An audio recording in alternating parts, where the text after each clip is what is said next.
isang TikTok user na si Jules, isang content Isa creator ka na karaniwang nagbabahagi ng masasayang vlog at makeup tutorials. Well, you know, this for hours time. Maliban na lamang sa isang bagay, ang kanyang Alam trabaho. po, Si Steve. Jules ay nagtatrabaho You sa believe isang this you punerarya. for hours Ayon sa kanya, with this ang mga hindi morning paliwanag na karanasan ay and hindi naman kissing napanganib my na colon kahibak ng to kanyang profesyon. Sa Hollywood clip na is ito, simpleng keep pinipili me niya a ang isang babae na bird masaya kasama ang kanyang and kasamahan only habang sila ay naka-duty. you. Ngunit tila, ang mga patay ay mas pinipili ang ganap na katahimikan.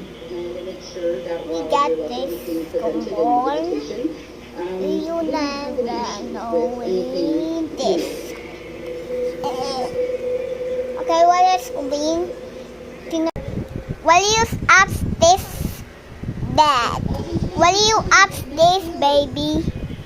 I don't know like a finest scene and lower corners say ha ha ha ha ha. No baba, no baba, no baba. Sa isang silid sa pagkalinan ng gusali. Pareho silang napatalon sa silid. Makikita sa kanilang mga mata ang totoong takot habang unti-unti babago ang atmosphere sa Ang paligid. dugo. Mahirap ngunit kung ano man ang naroroon sa at sa isang Oh my God, my son is die. At the same time, I'll go gamot. ang CCTV camera ito noong November 30, 2020 I'll go the gamot as I'm sick my isang kid. forensic pathologist ay kararating lamang at naupo matapos ang kanyang trabaho. Ngunit sa kalagitnaan ng katahimikan, Yes, Dad, wala napansin si. siyang kakaibang ganong karera niya. Agad siyang nilabalikan at sumili ng CCTV footage. I let that number now. I sang my dad. Oh, Dad, what are you doing there?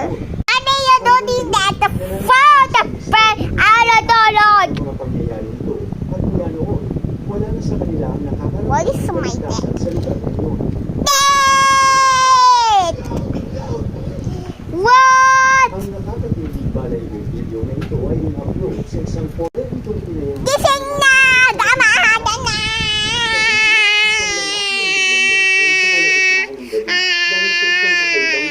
ang nakakatakot na halakhak ng isang babae. Ngunit ang mas lalong nakakakilabot siya lamang na mag-isa sa kanyang bahay. I'll go back soon though. Kumuha ng flashlight, I'll ibig go sabihin na alone. ang ng nasaksihan ay sapat upang tuluyan siyang lubuhin ng kanyang kapon. Bro, where are you gonna? I told the prank. Take my dada. What are you Sundays, Dolog? Alam po.